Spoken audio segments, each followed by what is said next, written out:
Antes de chamar ao palco os nossos participantes, gostaria de passar um vídeo com a mensagem do nosso anfitrião. Por favor.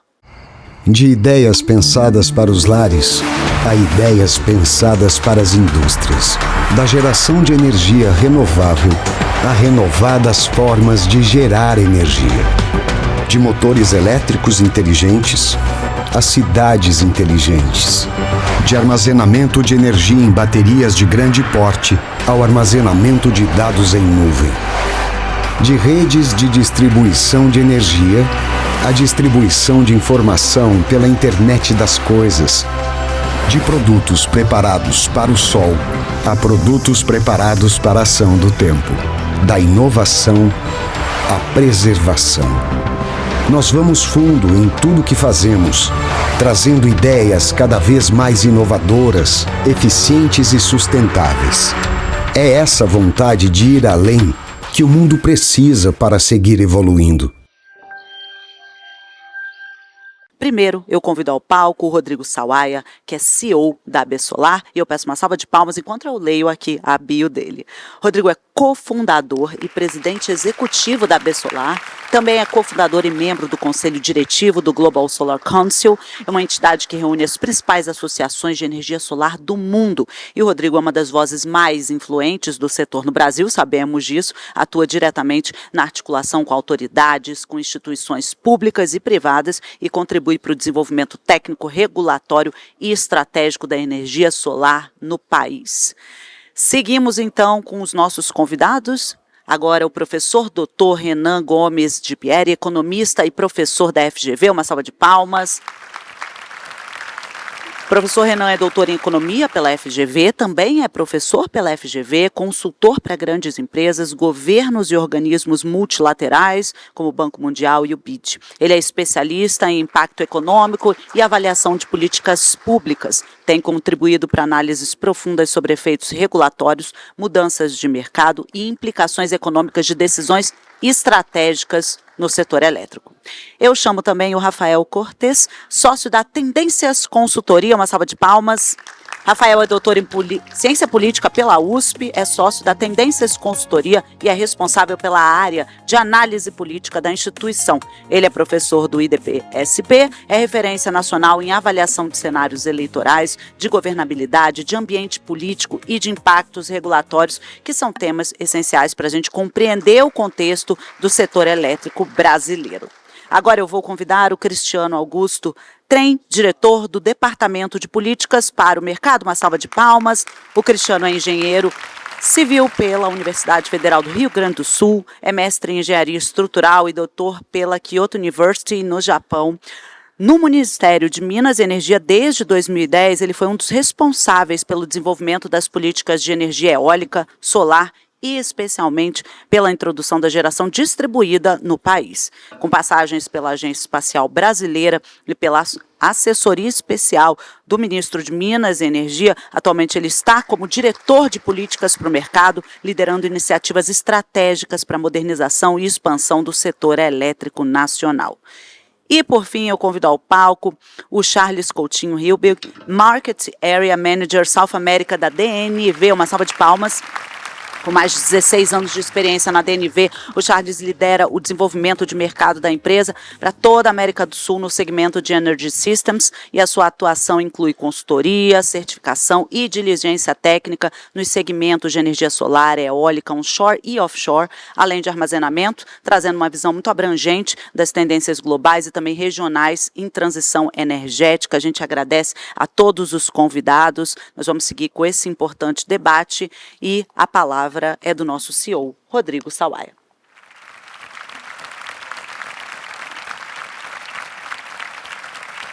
Obrigado, Renata. Boa tarde, pessoal. Bem-vindos de volta. Bom, eu vou começar, na verdade, trazendo para vocês um pouquinho. A ideia dessa sessão, como vocês sabem, a gente faz todo ano, né? Ela já é uma tradição, é a gente tentar fazer futurologia, olhar um pouquinho para frente.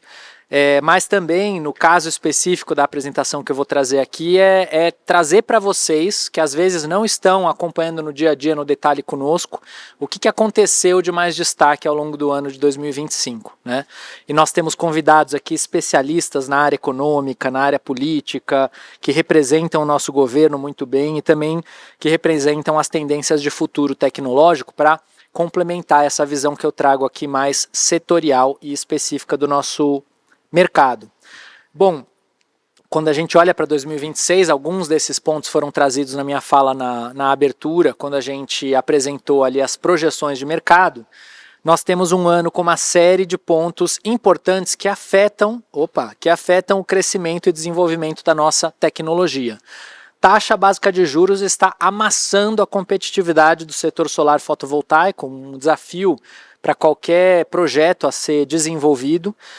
Também essa situação tem prejudicado a viabilidade dos projetos e a inflação, apesar de estar cedendo, ela ainda segue em valores elevados. Temos uma reforma tributária no nosso horizonte que já vai começar a ser implementada agora em 2026, então isso afeta o mercado como um todo. Eu diria que inclusive é o momento mais delicado da reforma, porque vão conviver os impostos do passado com os impostos do futuro e as empresas vão ter que se adaptar a essa realidade. E nós temos também a dificuldade de acesso a crédito, mas que pode melhorar com a queda da taxa básica de juros. Outros aspectos mais específicos do nosso setor a considerar: os cortes de geração seguem sendo a maior dor das usinas de grande porte no nosso país. Isso prejudica solar, isso prejudica eólica, e sem uma solução para o ressarcimento dos geradores por esses cortes que não são de sua responsabilidade, é improvável que a gente veja novos investimentos significativos acontecendo no Brasil. Então é fundamental que a gente consiga solucionar esses cortes. Temos mudanças importantes sendo discutidas no âmbito regulatório com relação à questão de controle das redes de baixa tensão. Alta tensão, o operador de sistema já faz isso há muito tempo, todos nós conhecemos, mas agora existe essa vontade e, em alguma medida, essa necessidade técnica de se discutir essa maior intervenção junto às redes de média e baixa tensão. Isso afeta o nosso mercado e o nosso setor. E temos também a continuidade do aumento gradual da cobrança do fio B na geração distribuída, como previsto pela Lei 14.300, mas que é mais um fator adicional que pesa quando essa energia é injetada na rede.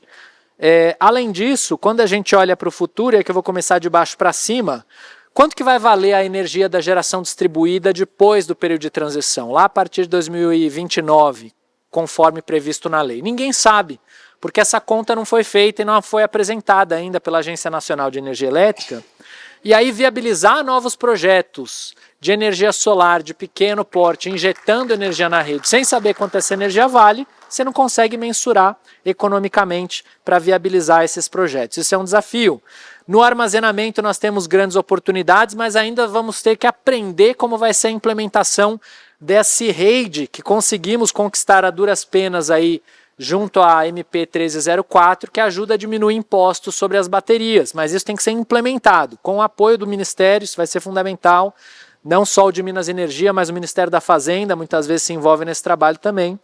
Temos a parte da regulamentação do armazenamento de energia elétrica. Isso é crítico para que a gente consiga destravar esse mercado pequeno, médio, grande porte, atrás do medidor, junto da transmissão, junto da distribuição. Então, um imenso potencial que ainda depende de regulamentação. Temos uma lei complexa do setor elétrico para regulamentar em várias frentes e medidas, onde isso alterou o nosso setor. Isso começa a acontecer a partir do ano que vem. E o primeiro leilão da história que vai acontecer para baterias no Brasil de grande porte. Então, uma imensa oportunidade aqui que pode representar investimentos bilionários trazidos ao país nos próximos anos. Bom, nesse universo, considerando os aspectos que nós temos enfrentado, aqui eu queria destacar alguns pontos de 2025. Lá no armazenamento de energia elétrica tivemos avanços na CP39, mas que, felizmente eu diria, não foi votada e aprovada, porque a regra que estava para ser votada previa uma dupla cobrança de encargos na entrada e na saída da energia da bateria. Isso pode inviabilizar muitos projetos e esperamos que essa nova visão agora, depois da Lei 15.269, ajude a corrigir essa questão. Tivemos também aí já a tomada de subsídio da ANEEL para a agenda regulatória, vários temas importantes entraram no âmbito do armazenamento de energia elétrica, tivemos as medidas provisórias que eu já rapidamente discuti aqui, um leilão de sucesso que foi feito pelo Ministério de Minas e Energia, incluindo obrigatoriedade de uso de energia renovável para atendimento dos sistemas isolados. Esperamos, e está conosco aqui o Cristiano, que eu já cumprimento em nome do Ministério, que o governo vá aumentando essa ambição de quanto de renovável vai ter nesses leilões para substituir diesel na geração nos sistemas isolados, né, junto com bateria. E também já tivemos a consulta pública que a Besolar, inclusive com seus associados, já contribuiu para as regras do leilão de armazenamento. E aí propusemos, por exemplo, prazos mais longos de contrato, né? Para que fazer contrato de 10 anos se nós podemos, com 15 anos, e as baterias duram inclusive mais do que isso com garantia, ter um custo médio para o consumidor menor, porque é mais tempo para você amortizar o investimento nesses projetos, nesse capital. Então isso contribui para a modicidade tarifária. Vou falar rapidamente que meu tempo já está acabando. Cortes de geração, atuamos muito fortemente no âmbito judicial, no âmbito também regulatório, administrativo e legislativo nessa frente. O problema não está resolvido, infelizmente, e nós temos discutido com as instituições financeiras, inclusive, um standstill, né, uma parada no pagamento de empréstimos. Essa é a nossa proposta, uma suspensão por 24 meses, para que as empresas consigam se reestruturar nesse período, enquanto as receitas foram cortadas e não foram ressarcidas. Então é uma situação super delicada que a gente segue trabalhando. Tivemos também no âmbito da geração distribuída vários desafios e conseguimos aí importantes defesas para o mercado e para o setor, e também uma vitória tributária importante que vale até o final de 2026, que foi a renovação da isenção de ICMS para sistemas de geração distribuída, barateando o acesso dessa tecnologia aqui no estado de São Paulo, e equiparando essas condições ao que tem em Minas Gerais, no Rio de Janeiro e no Espírito Santo.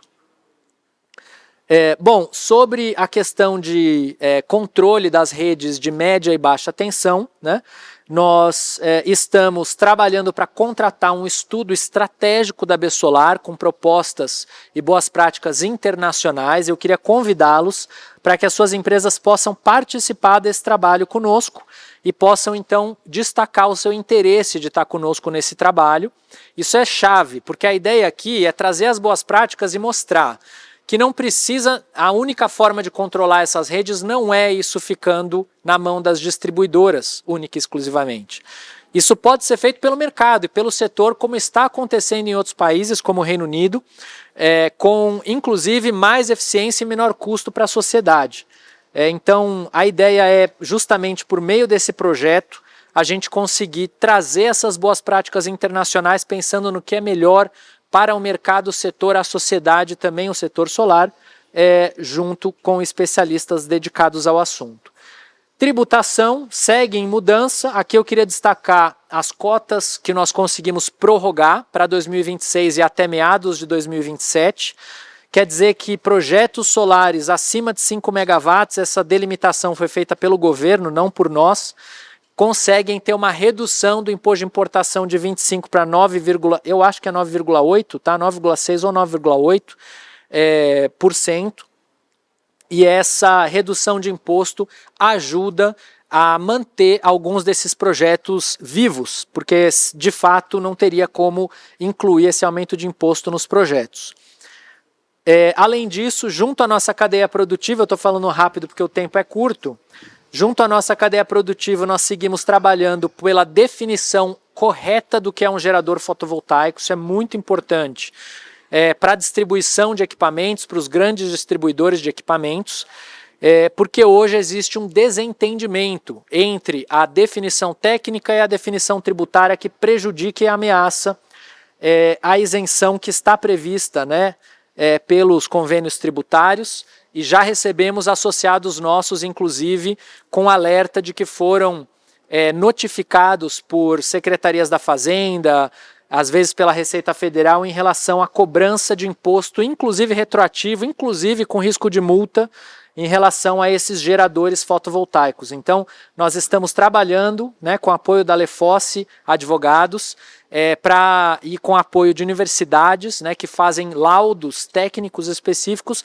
para esclarecer e descrever o que é efetivamente um gerador fotovoltaico, para que a gente possa desanuviar esse desentendimento que existe na esfera tributária.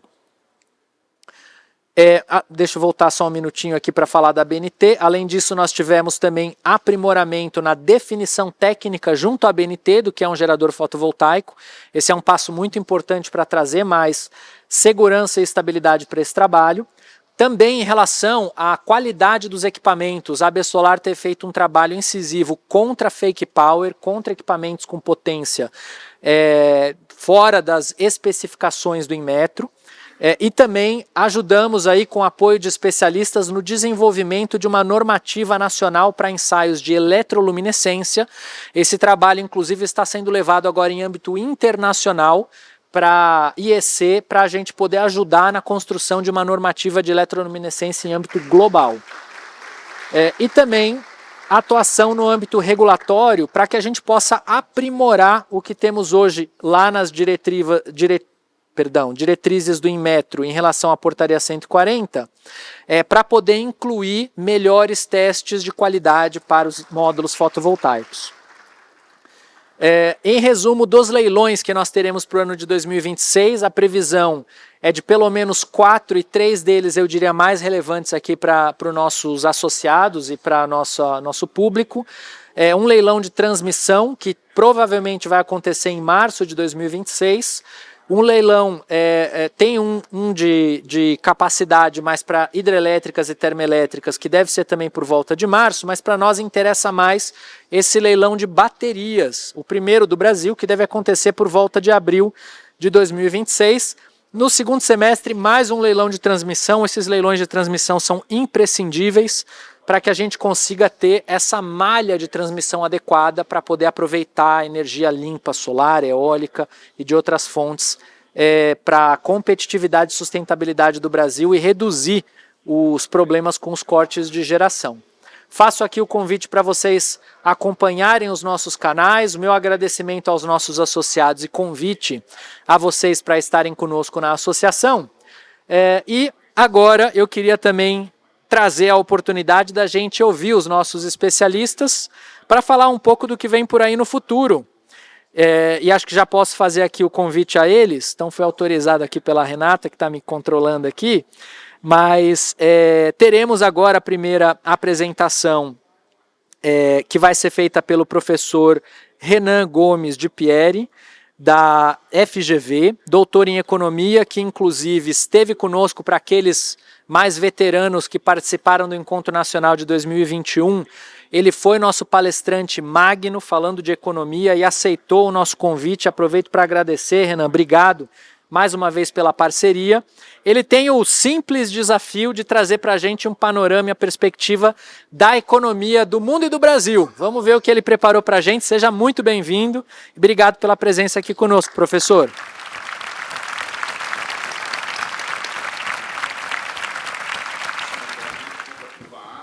Bom, pessoal, boa tarde a todos. Quero agradecer a AB Solar pelo convite, em nome aqui do Rodrigo. Sempre um prazer estar aqui com vocês. E hoje com o desafio de falar de perspectivas econômicas, macroeconômicas, nesse prazo de 10 minutos. Vamos lá. Bom, como é que está o Brasil, né? Fazendo aí um pouco do vídeo e da fotografia atual. O Brasil é um país que passou por um período de muitas dificuldades, né? A década de 2010, 2020, com uma crise fortíssima ali em 15, 16, PIB derretendo mais de 7 pontos percentuais em 2 anos, e uma lenta recuperação econômica desde então, né? E quando a economia dava alguns sinais de melhora, vem a pandemia e todo mundo sabe, mais alguns anos difíceis. Bom, a recuperação econômica começa desse ciclo pós-pandemia a partir de 22, né, primeiro trimestre de 22, E desde então, a gente tem um crescimento, digamos, acima do nosso PIB potencial, né? O PIB potencial é aquele crescimento ali médio que ele não causa nenhuma pressão inflacionária, que é diferente de país para país, conforme o nível de tecnologia e de produtividade, mas aqui no Brasil deve estar em torno de 2%, talvez um pouco mais nos últimos anos. E o que a gente tem observado é que desde 22 a gente tem tido um crescimento acima disso, né? E devemos aí fechar, né, a expectativa do Focus 25 em 2,25% e expectativas para os anos sequentes de crescimento ali convergindo para 2 ou um pouco abaixo de 2. Então, quer dizer, se a gente pegar o histórico dos últimos 20 anos, a gente tivemos períodos muito difíceis, mas o Brasil vem num atual momento, né, nos últimos 3 anos, melhor, né, com um crescimento maior, mercado gerando mais empregos, como a gente vai mostrar aqui, e um aumento também da renda, tá? Uma coisa que chama a atenção da economia brasileira é que não só o tanto que a gente pode crescer sem gerar pressão inflacionária está muito abaixo do que o leste asiático cresce, por exemplo, mas é a volatilidade. Tá? O número de anos ruins que a gente tem é maior que a média dos países comparáveis com a gente, né? Ou mesmo países da OCDE. Tá? Então, o Brasil é uma economia muito volátil, o que para o empresário é um desafio, quer dizer, como é que eu me planejo sem saber, a minha demanda ela vai numa montanha russa, né? Tem hora que ela sobe, uma recuperação, mas ela desce também muito rapidamente. Tá? Então isso é uma característica que cria desafios e também oportunidades para o empresariado brasileiro. Quer dizer, como é que eu lido, né, com uma previsão de crescimento, de investimento, com uma demanda que pode oscilar bastante ao longo do tempo. Bom, quando a gente olha para o setor, a economia está num bom momento, mas os setores têm desempenho muito diferentes, né? 2/3 do PIB é serviços no Brasil e quase todos os países do mundo, nos Estados Unidos também. E o que tem puxado o crescimento é o setor do agrobusiness, né? Se a gente pega ali o que o IBGE classifica como agropecuária e também algumas atividades industriais relacionadas que devem dar em torno ali dos 20% do PIB, tá? A indústria, quer dizer, como um todo, você tem alguns focos, algumas áreas industriais que têm tido um bom desempenho, mas na média tem andado de lado. E é um problema estrutural brasileiro, né? Está todo relacionado àquela agenda que a gente está acostumado, né? A agenda Brasil. A indústria enfrenta, além de uma competição fortíssima que vem do Sudeste Asiático, tem problemas com restrição de insumos, né, energia, mão de obra qualificada, que agora a gente está observando, né, uma série de empresas com dificuldade de contratação, né, logística, a carga tributária que é alta, né, então tudo isso provocou ao longo dos últimos 40 anos um processo de desindustrialização do país que é de difícil reversão. Tá? Tem política pública que funciona para reverter isso, mas tem muita política pública que não funciona também. Tá? Então a gente está com esse desafio à frente. E o PIB cresceu nesses últimos 20 anos uma média de 2,3%. Tá? Uma média ok, mas muito aquém do que cresceu lá nos anos 60, 70, que o Brasil é uma espécie de China da época. Né? O Brasil foi o país que mais cresceu no século XX. Né? E a gente tem dificuldade de recuperar esse motor, essa força do crescimento econômico. Bom, o mercado de trabalho é o que tem mais chamado a atenção nos últimos anos. Tá? A gente vem de um forte crescimento da geração de empregos. E não só de empregos informais, tem toda uma questão da economia dos aplicativos, de serviços que podem ser prestados com menor custo e também que gera algum incentivo à informalidade, mas também de empregos com carteira assinada formais tradicionais. Tá?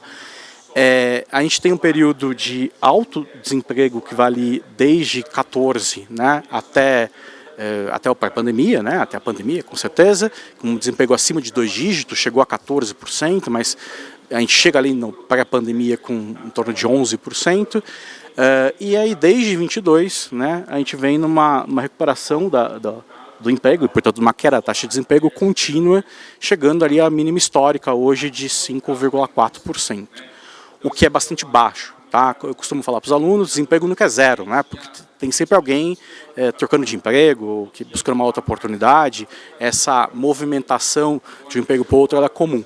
Então 5% certamente é uma taxa que já gera pressão inflacionária, e foi por isso, inclusive, que uma das explicações, né, da gente ter ficado com a taxa de juros mais alta por tanto tempo. Tá? Conforme vai baixando o desemprego, você vai tornando a mão de obra escassa. Então isso gera uma pressão para o aumento dos salários, um aumento real. E se a gente pega o período de início da série histórica, que é 2012, da PNAD, e até 22, o salário médio no Brasil não mudou. Tá? Ele é basicamente constante. O que é um problemão, né, em termos de poder de compra e de próprio do motor do crescimento, né, da demanda por tudo, inclusive energia. Desde 22, então, a gente tem observado um aumento contínuo e agora a gente está aqui no auge aqui da série histórica, com um salário mínimo mais alto, então cresceu o salário médio, cresceu o número de ocupados e, portanto, cresceu a massa salarial, o que é boa notícia para o consumo. Tá? O que também cria problemas, restrições para a contratação. Então, embora a taxa de desemprego seja 5%, se você olha para, eu até mostrei aqui, né? Se você olha para alguns subgrupos, como pessoas entre 40 e 59 anos, são os preferidos do mercado, está em 3,6%. Então, basicamente, não tem mais gente disponível no mercado com esse perfil. Vamos falar um pouco de juros, né? Que o Rodrigo trouxe aqui o assunto. Tá? Então, qual que é a questão dos juros? Tá? A gente teve um pico de inflação durante a pandemia, né? Muita inflação de custos, que o próprio Rodrigo citou aqui, o setor também enfrenta, mas também uma inflação de demanda. Tá? A gente teve ali uma série de políticas sociais com o intuito de turbinar a composição da renda, né, que se perdeu durante a pandemia, e isso gerou também, né, alguma pressão inflacionária que ficou. Tá? E só agora, novembro, esse último mês, foi que a inflação converge de novo para a meta estabelecida, né, pela autoridade monetária, que está ali em 3%, varia 1,5% para cima ou para baixo, né, ou seja, ficou em 4,5% para baixo, está dentro da meta. Então isso é o sinal verde que o Banco Central precisa para começar o ciclo de cortes. Tá? O Selic está em 15%, maior, a gente tem o juros real maior do mundo, um dos maiores do mundo, e a expectativa, não hoje, mas nas próximas reuniões do começo do ano que vem, você já tenha uma sinalização de cortes, um fluxo de cortes acontecendo.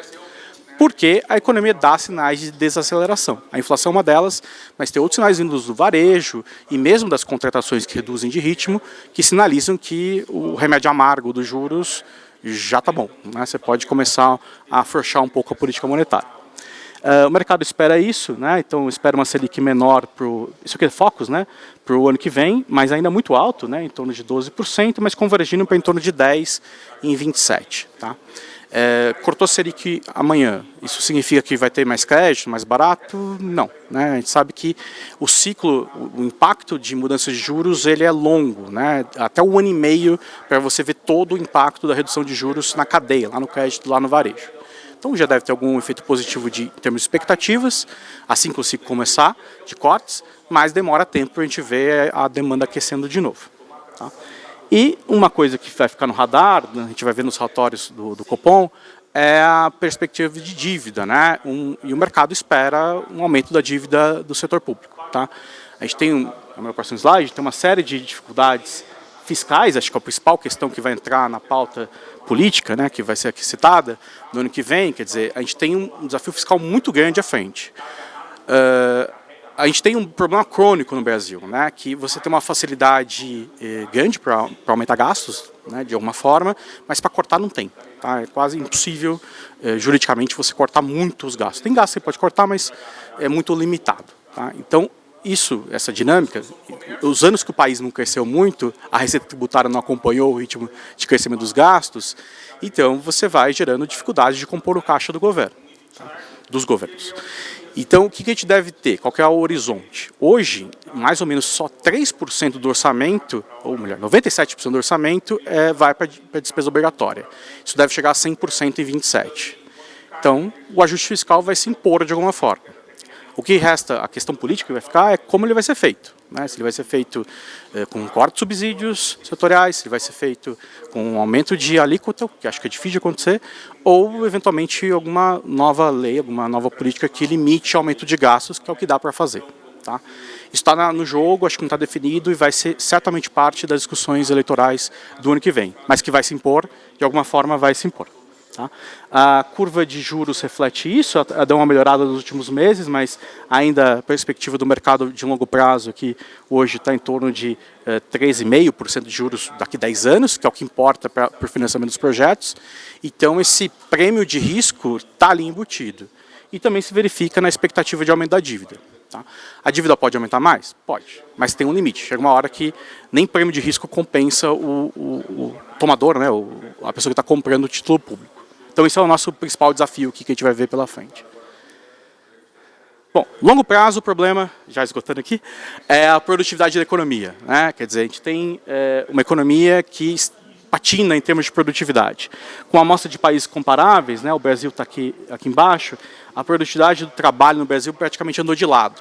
Então, a despeito dessa agenda de curto prazo, falta investimento, né, para a gente conseguir se equiparar em termos de eficiência aos outros países, aumentando a remuneração das pessoas, aumentando o poder de compra e gerando um ciclo de crescimento sem inflação.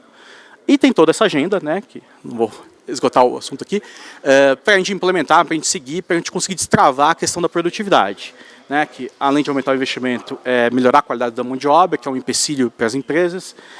A gente vai ter que lidar com a questão do envelhecimento populacional. A questão da previdência já é a principal conta, uma das principais contas que o Brasil tem que pagar, que o governo tem que pagar. Isso vai ser um desafio cada vez maior, né, que vai se impor. Eventos climáticos extremos, quem andou por São Paulo hoje viu um monte de árvore caída, está cada vez mais difícil, e também o problema fiscal já citado. Desculpa ter estourado o tempo, pessoal, agradeço e fico à disposição.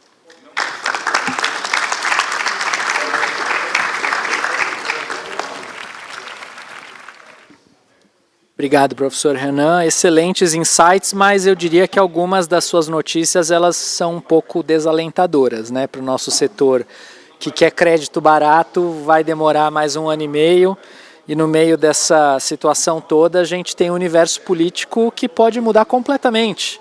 E aí, diante disso, eu já trago aqui justamente o nosso próximo palestrante, que é o Rafael Cortes, sócio da Tendências Consultoria.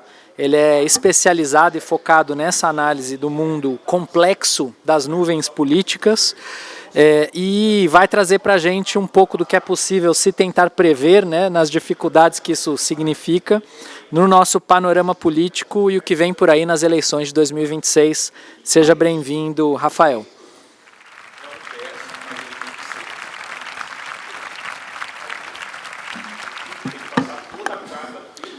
Boa tarde a todos. Prazer estar conversando aqui com vocês. Queria começar agradecendo ao Rodrigo e à Absolar pela oportunidade de trazer um pouco dos nossos cenários políticos, né? Eu sou responsável pela análise de risco da Tendências, que basicamente significa que eu dou os inputs políticos que afetam as nossas projeções, sejam elas macro, sejam as setoriais, né? Ano de eleição, todo mundo já sabe, eu estava até temeroso, né, Rodrigo, que seria me perguntar que queria ganhar a eleição, né, porque aí eu vou ter que inventar alguma coisa aqui para falar com vocês.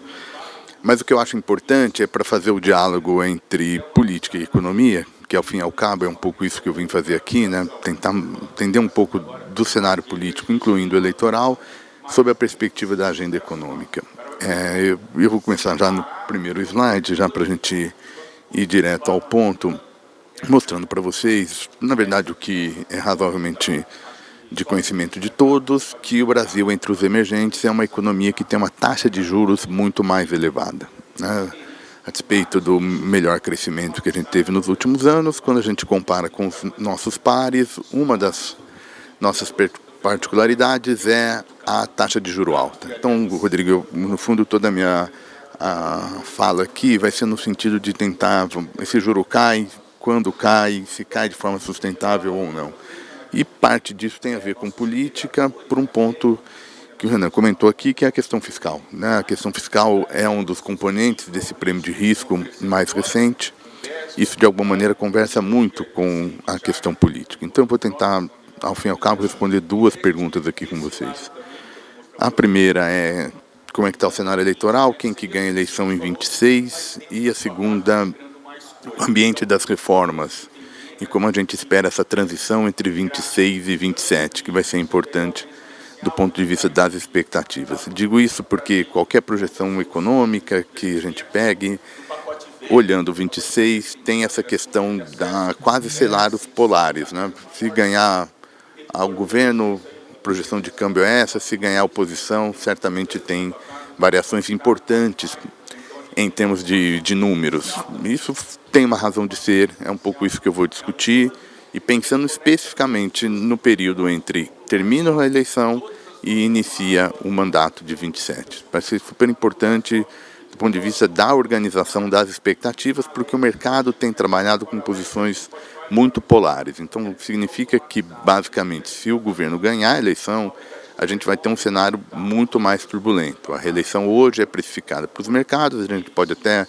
discutir aqui se faz sentido ou não essa precificação, mas o fato é que a fiscal gera uma incerteza no mercado, e aí o mercado ainda é descrente sobre o que o governo conseguiria fazer em termos de corte de despesas.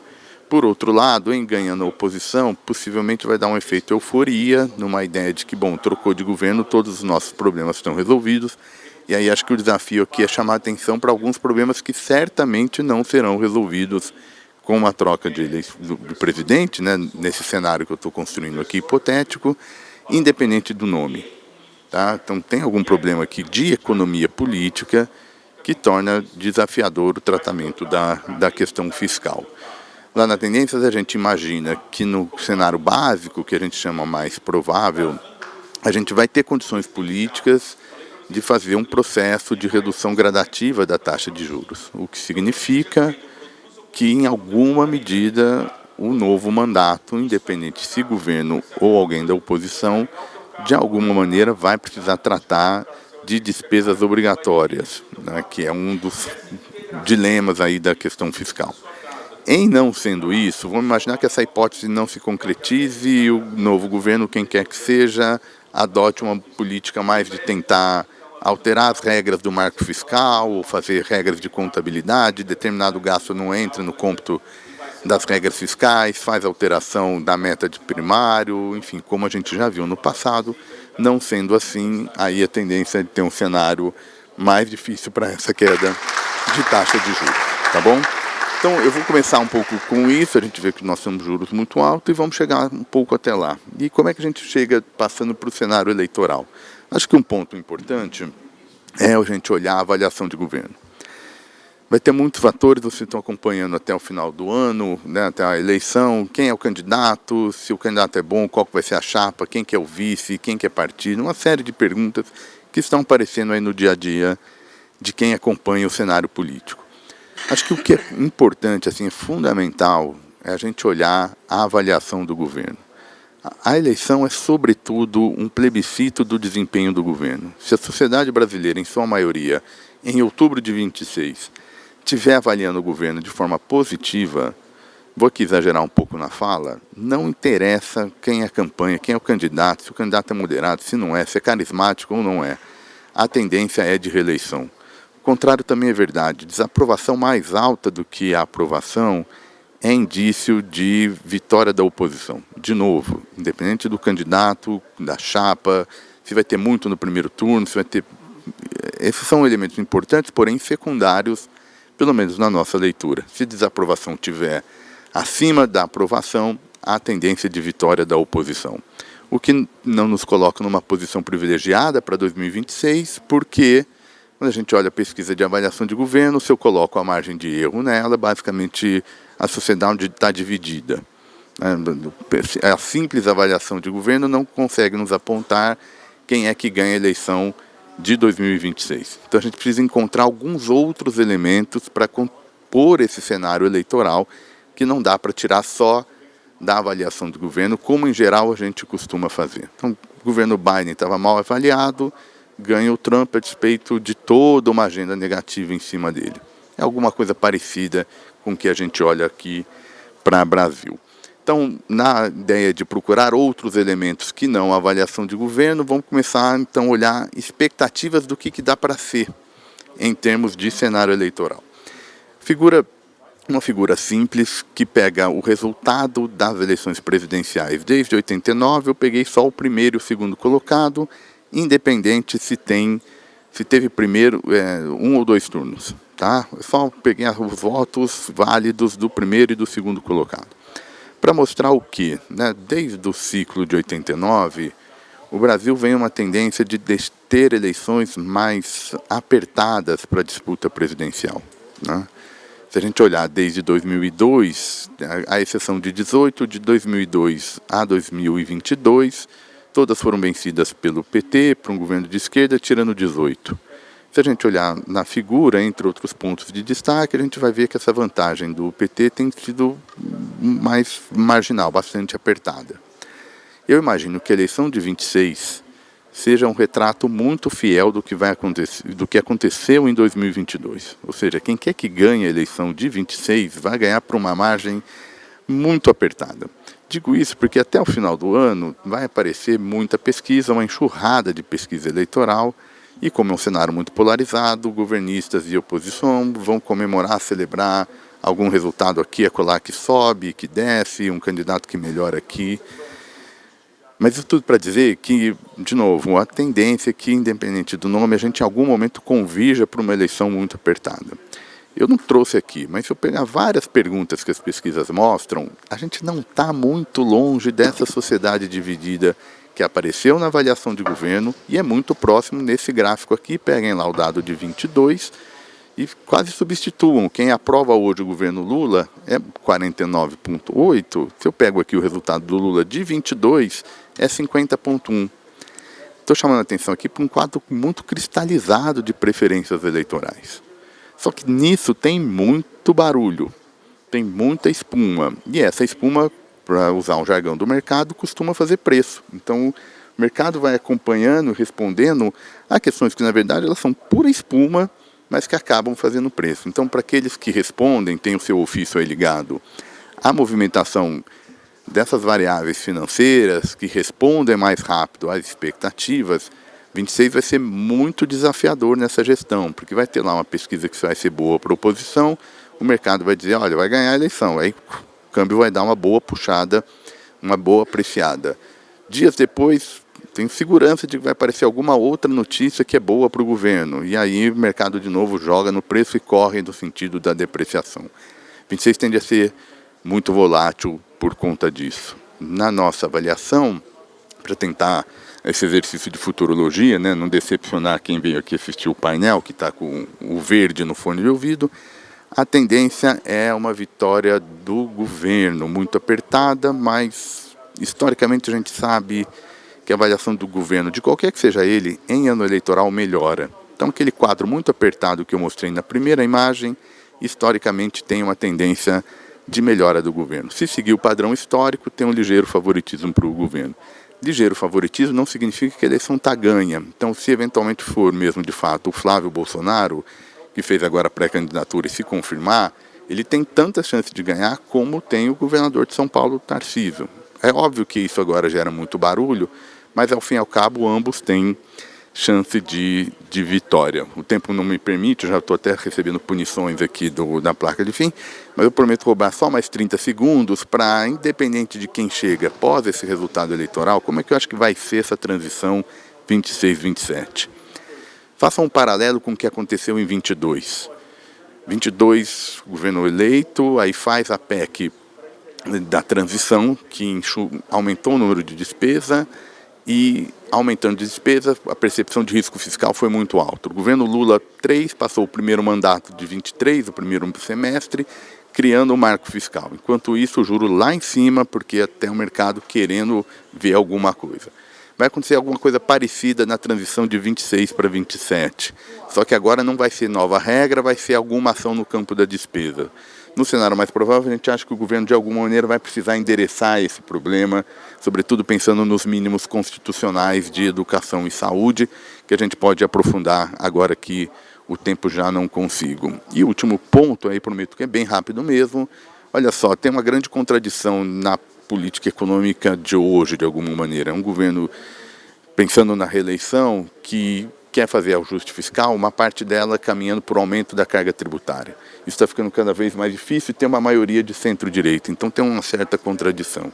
Se a gente pega o tamanho das coalizões de governo, se pega só os partidos de esquerda, sozinho eles não têm força nenhuma. Então, que é essa primeira coluna. Então, é essa dificuldade de juntar esquerda e direita dentro da coalizão que pode atrapalhar a questão fiscal, e com isso eu peço desculpas aqui pelo avanço do tempo. Tem lá o QR Code de quem quiser ter acesso à apresentação. Fico aqui à disposição para novas perguntas e nova interlocução. Eu agradeço a atenção de todos e peço desculpas aí pelo horário. Muito obrigado.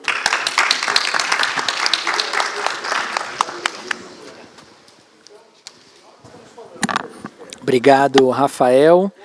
E, bom, diante desse cenário que tivemos aqui uma resposta direta, né? Apesar de que é muito difícil cravar, obviamente, mas por enquanto a tendência aponta para uma continuidade de governo, né?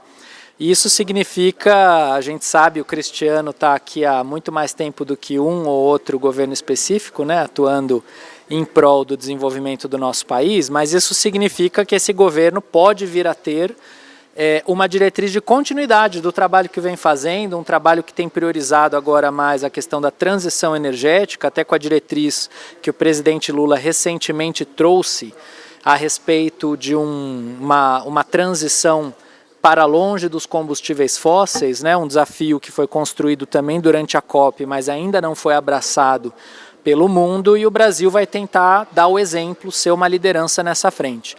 Então, diante desse cenário, de todos os desafios que a gente viu aqui também específicos do setor elétrico, é com muito gosto que eu chamo aqui ao palco o Cristiano Train, que vai trazer para a gente, ele é diretor do Departamento de Políticas para o Mercado do Ministério de Minas e Energia, e vai trazer para a gente um pouco das perspectivas do setor elétrico pela ótica do Ministério de Minas e Energia. Seja muito bem-vindo, Cristiano.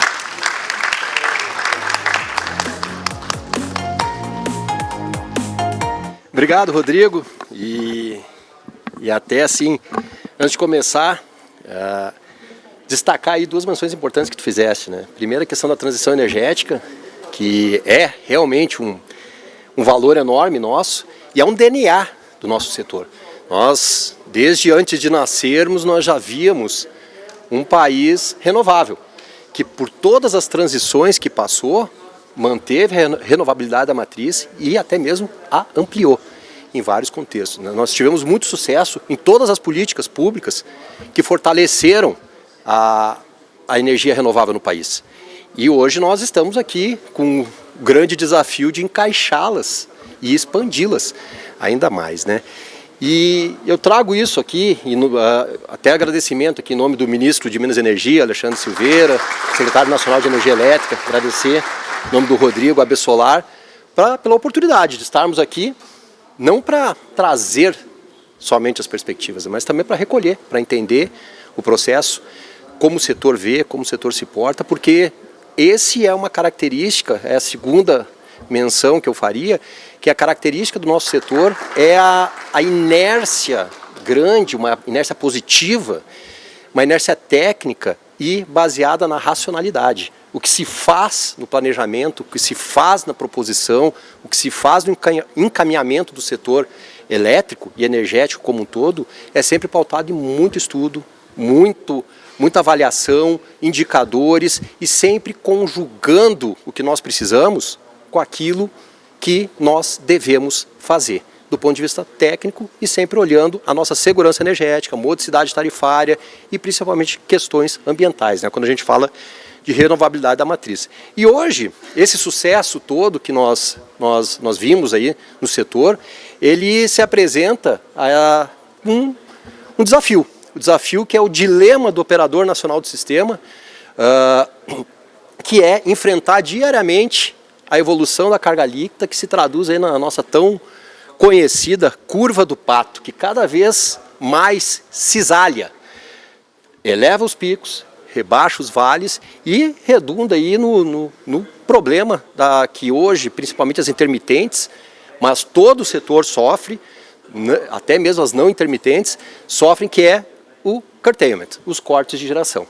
Que cada um deles com características, causas e razões diferentes, eles também se traduzem em possibilidades de solução, em alternativas de abordagem que também se diferenciam. Mas aqui a gente pode fazer uma classificação, aí, uma dualidade aqui nas causas elétricas, razões elétricas e nas razões energéticas. Enquanto nas razões elétricas as nossas preocupações elas estão mais focadas na questão física, na infraestrutura, no escoamento da energia que é produzida de qualquer parte do país para qualquer outra parte do país, as questões energéticas estão muito mais relacionadas a mercado. E mercado tem a ver com demanda, tem a ver com oferta, mas não só o número batido, demanda e oferta, mas a modulação dessa demanda e dessa oferta ao longo do dia, da semana, do mês e do mercado como um todo.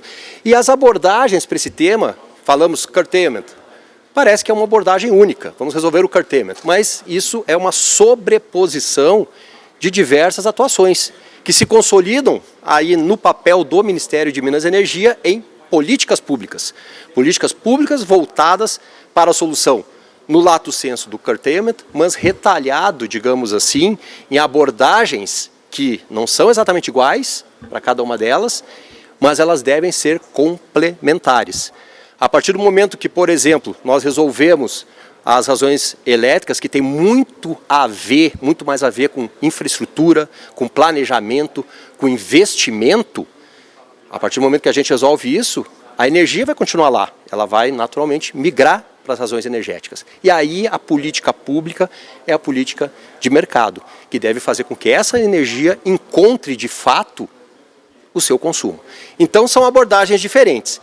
E para ajudar no entendimento, a gente acompanha o histórico aí da evolução dos cortes de geração, principalmente depois do evento de 15 de agosto de 2023, que mudou determinados parâmetros, mas também depois dele nós vimos aí uma amplificação muito proeminente da GD, geração distribuída. Nós vimos também a oferta aumentando na geração centralizada de todas as fontes. Também foram caminhando ao mesmo tempo investimentos em infraestrutura, investimentos em escoamento de energia foram feitos, de maneira que hoje a gente chega, estamos em dezembro, mas os dados são de novembro, a gente chega numa razão ali de mais de metade, mais de 50% do corte ser classificado como razão energética. Isso é uma tendência. O que nos leva a crer? Que esse volume de corte por razão energética tende a se sobressair. De forma que aquela política, aquela linha de atuação de implemento, de incremento de infraestrutura, ela vai ter que ser fortemente complementada com políticas de mercado. Modernização do mercado, e aí passam questões como modernização de tarifa, digitalização do setor, uma série de questões que devem ser abordadas agora, já estão sendo abordadas e devem ser fortalecidas ainda mais no futuro. Esse é o lado do governo, da institucionalidade, mas tem o lado do empreendedor, que também é uma política pública, que agora se vê na situação, os dados estão aí, quando eu entrei lá 2, 3 anos atrás, os dados eram diferentes, mas hoje nós temos os dados. Nós temos também o futuro para ser prospectado, para investir, e nós, obviamente, o setor público demanda, quer, necessita de investimentos privados. Nós precisamos gerar emprego, nós precisamos gerar renda, nós precisamos ativar a economia. E o investimento na cadeia de energias renováveis, para nós, é fundamental, pelo papel que tem, então nós precisamos abordar. E caminhar juntos com o setor privado, de forma a encontrar a solução. E o risco do negócio, nós temos que buscar a maneira de melhor encaixar, mas para que dê também perenidade ao setor. E nesse processo todo, instituiu-se no CMSE, Comitê de Monitoramento do Setor Elétrico, esse ano, início do ano, em março, o GT Corte de Geração, para abordar essas questões. E sob a liderança do Secretaria Nacional de Energia Elétrica, mas também contou com a colaboração de outras secretarias do Ministério e de todos os órgãos responsáveis, tanto para operação, planejamento, comercialização de energia, regulação, e todos nós trabalhamos buscando, primeiro, entender as dores do setor, e aí foi muito profícua a colaboração de todo o setor. Cada um trouxe o seu olhar, cada um trouxe a sua perspectiva, a sua visão, e a ideia é fazer com que tudo isso combine e chegue na melhor solução para o Estado brasileiro e, no final, para a nossa sociedade. Os trabalhos do GT dividiram-se aí em 5 linhas de atuação. Primeiro, um diagnóstico, entender o que está acontecendo, passando por propostas de soluções operacionais, soluções regulatórias, questões de planejamento, infraestrutura, e também, obviamente, que aí é o que toca no nosso setor, no nosso ministério, é a questão da política pública, voltada, como é que pode ser desenhada a política pública para atender essa questão. Mas eu trago aqui um destaque que o CMSE, na sequência também, já entendendo a questão da infraestrutura, já trouxe para o seio das suas prioridades as questões dos compensadores, de linhas de transmissão. Fizemos o leilão agora, o número 4 de 2025, contratamos os compensadores para o Rio Grande do Norte e, ao mesmo tempo, diversos outros empreendimentos foram enquadrados aí nas prioridades do Ministério. E isso aqui nós temos a coordenação geral lá, especificamente dedicada a acompanhar todos os empreendimentos sensíveis que aumentam o fluxo do Nordeste para o Sudeste, e esse trabalho tem sido feito em articulação com a Presidência da República, com a Casa Civil, e uma articulação muito forte com os órgãos ambientais, porque muitas das questões passam pelo licenciamento ambiental. E um atraso de 1 mês, de 2 meses, que volta, que vai, quando vê aquilo se transforma num atraso relevante, e para nós é fundamental que a gente destrave. Então, o Ministério assumiu essa frente, assumiu a frente de articular essa concatenação de decisões com vistas a destravar os investimentos mais sensíveis, né, que aumentam esses fluxos. Na questão de política pública, são várias linhas de atuação, a gente pode ver várias perspectivas, mas eu trouxe 4 aqui que nós consideramos primordiais para os próximos anos, meses, anos, no médio e longo prazo.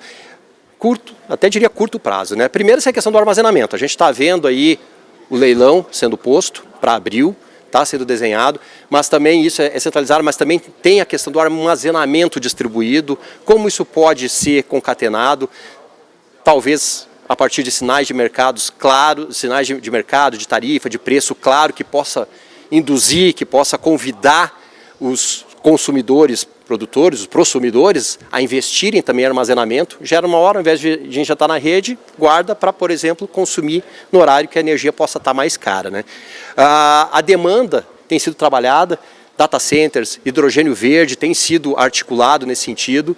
A questão da inflexibilidade das termoelétricas, nós tivemos aí a portaria 115 que estabeleceu a possibilidade de reduzir a inflexibilidade, e a exportação de energia, que pode ser uma nova fronteira, é uma perspectiva de possibilidade para ser uma nova fronteira. O Brasil já atua nesse sentido aí há várias décadas, com vários países, situações bilaterais, até recentemente com a Venezuela, quando entrou Manaus-Boa Vista, a Venezuela deu uma pausa, mas já estamos olhando Bolívia para perspectivas para levar a nossa energia para a América Latina. Isso pode ser aquela coisa solipsista, só eu estou pensando, mas não.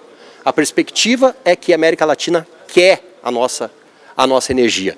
Isso se retrata no histórico de exportações que a gente tem. A Argentina é um grande cliente, o Paraguai já está se postando com a sua prospecção de data centers, de se transformar num hub de data centers. Itaipu vê já uma mudança na energia que nós adquirimos no Paraguai, está sendo a perspectiva que até 2029, 2030 o Paraguai absorva, e talvez eles não tenham a capacidade de rapidamente propor novos parques geradores para esse futuro deles. E aí o Brasil pode entrar como uma solução. É um arcabouço que está distribuído aí em algumas portarias, alguns diplomas que nós temos aqui que regulam o comércio, tanto importação quanto exportação, mas sempre de forma interruptível. E até a portaria 86, termoelétrica, portaria 49, esses 2 instrumentos estão sendo trabalhados para aumentar a nossa capacidade de exportação, mas eu resgato aqui a consulta pública 97 de 2020, que tratou da possibilidade de exportarmos energia eólica e fotovoltaica. E a ideia é que retomemos esses trabalhos, que consigamos avançar agora no instrumento de fato. Isso está sendo iniciado, está sendo trabalhado para que deva redundar em alguma possibilidade futura, no curto, médio prazo. E aí, para endereçar isso aí, são vários temas aí que a gente precisa trabalhar. A própria previsibilidade de geração, nós temos que saber quando, qual usina, quando, onde vai gerar. Isso tem que ser qualificado, esses excedentes energéticos. A infraestrutura, obviamente, tem que caminhar. Não adianta nós gerarmos no Nordeste e não conseguirmos entregar no Sul, de onde sai a energia. A energia tem que fluir. Então, isso também está sendo composto. E vai chegar um ponto que talvez a gente consiga entender isso aí como excedente energético. Estaremos falando de termoelétrica, hidrelétrica, eólica, solar.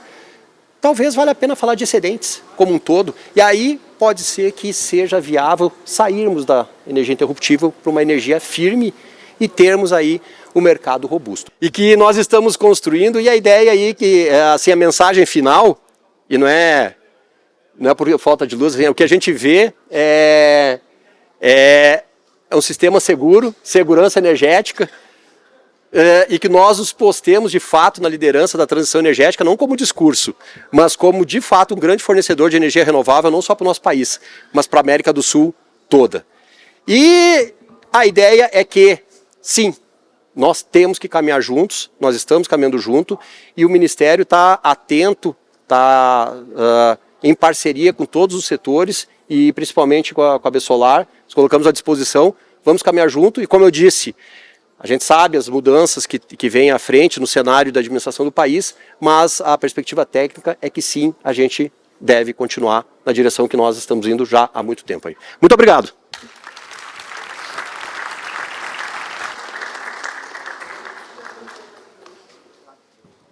Obrigado, Cristiano, muito bom. Agora eu estou com vários aqui, mas nenhum desses é o meu. De qualquer forma, pelo menos está faltando só uma pessoa, fica mais fácil, né, Charles? Bom, a gente ouviu um pouquinho aqui, né, da perspectiva da nossa economia, da nossa política e também a visão do Ministério de Minas e Energia e vários pontos estratégicos do que está por vir aí em 2026. Mas é fundamental que a gente inclua nesse debate também uma perspectiva tecnológica, né, o que temos aí no caminho, no horizonte, quando a gente fala de inovação. E para isso a gente convidou aqui a DNV para nos apoiar, associado nosso e que tem feito um pouco dessa futurologia com a bola de cristal, né? E o Charles aqui é o responsável hoje, nosso cartomante do dia, que vai trazer um pouquinho da sua visão de futuro para o nosso setor. Seja bem-vindo, Charles, o palco é seu.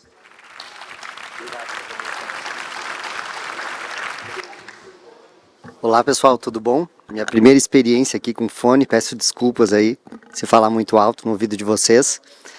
Bom, obrigado Rodrigo, obrigado aí participantes do painel. Acho que a gente nesse exato momento sofreu um pouquinho do que as mudanças climáticas podem afetar no nosso dia a dia, né? Hoje eu estava vindo aqui de Porto Alegre para São Paulo e vários voos foram cancelados, redirecionados para Florianópolis, para Curitiba, né? Então, esse é mais um componente que as empresas precisam incluir no seu business plans, né? De como estar preparado para suportar essas situações de emergência e condições climáticas adversas que certamente vão afetar aí as operações das empresas no longo prazo, né? E falando um pouquinho, tentar ser um pouco mais de futurologia em relação à tecnologia e os produtos relacionados a armazenamento e hidrogênio, que foi o que assim, a gente combinou, né? A DNV, desculpa, acho que eu passei. A DNV é uma empresa norueguesa que basicamente faz consultoria, certificação e classificação de diferentes indústrias, né? A gente atua na indústria marítima, na indústria de energia, óleo e gás e geração, transmissão e distribuição, e também apoia a indústria, né, a implementar sistemas de gestão e a melhoria contínua também. Então a filosofia da DNV, os valores, é realmente proteger a vida, o ambiente, né, a propriedade, a garantir que os ativos estão performando bem, que eles atendem às normas e padrões de qualidades, né, que ele foi desenhado de acordo com as especificações que vão trazer aquela performance, aquele rendimento, e todas as linhas de serviço que a gente tem na área de energia estão voltadas a isso, né? Mitigar o risco tanto do desenvolvedor na hora de instalar um projeto, construir, operar, quanto o investidor na hora de entregar o dinheiro para aquele ativo, né? Porque nada mais a gente estava falando de taxa de juros, né? Enfim, isso afeta diretamente o projeto, porque você, com um risco maior, o risco percebido maior, evidentemente não vai ter uma taxa tão atrativa do seu banco financiador, seja ele local ou global, né? E a DNV ajuda nesse sentido, a entender a tecnologia, diminuir os riscos da tecnologia, a entender como que ela funciona, né? Fora uma série de outros trabalhos. E no Brasil a gente já está há mais de 50 anos aí na indústria, desde o princípio na energia eólica e solar a gente tem apoiado os projetos que estão em operação hoje em dia, o que nos dá muito orgulho, muitos projetos desses a gente se envolveu. Eu não vou entrar em discussão de cada um desses itens aqui, depois vocês têm, só para mostrar um pouquinho do nosso trabalho. aqui no Brasil e a nossa experiência, né? E à medida que o mercado vai avançando em novas tecnologias, como hidrogênio, como offshore wind, como baterias, a gente também vem trazendo essa experiência global que a gente tem e regional para o mercado brasileiro, né? E na baterias, sistemas de armazenamento não é diferente. A DNV, ela tem um relatório que eu acho que é muito interessante trazer aqui para a nossa discussão, que trata um pouco da futurologia, né? Que trata da perspectiva da expansão da rede ou dos sistemas de energia no mundo, né?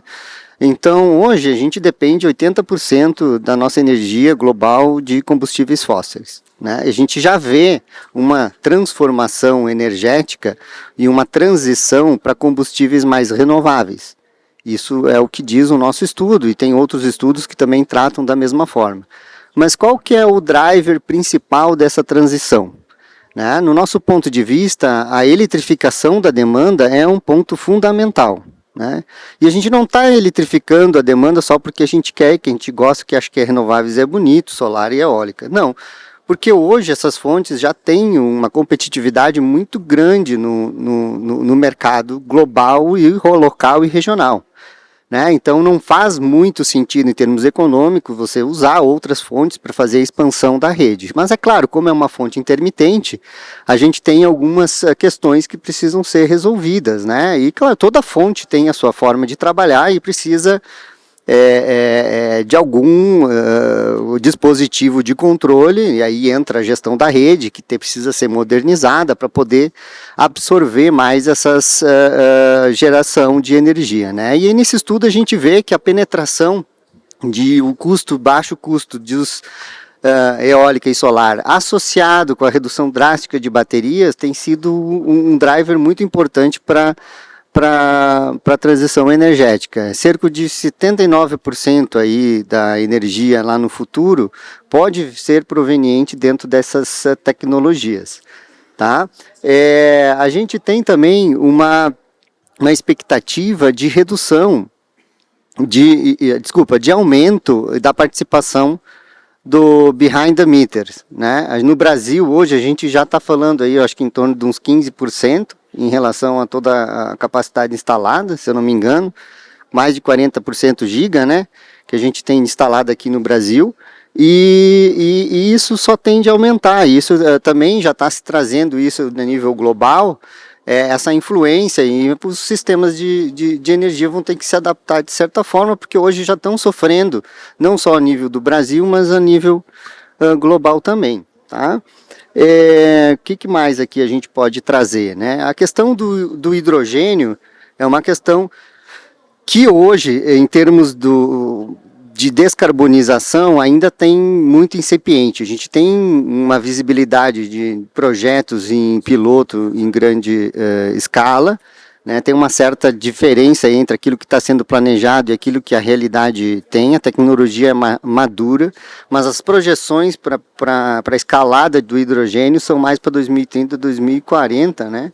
Em termos de contribuição para a rede elétrica, que até 2050 a gente previa que ia a 4,8%, e agora já nesse ano, no ano passado, nesse ano caiu para 3,5%. Em função dessas dificuldades, os países também estão domesticalizando muito a energia, então cada país está defendendo o seu campinho, né, e não quer depender do outro país em termos de insumos.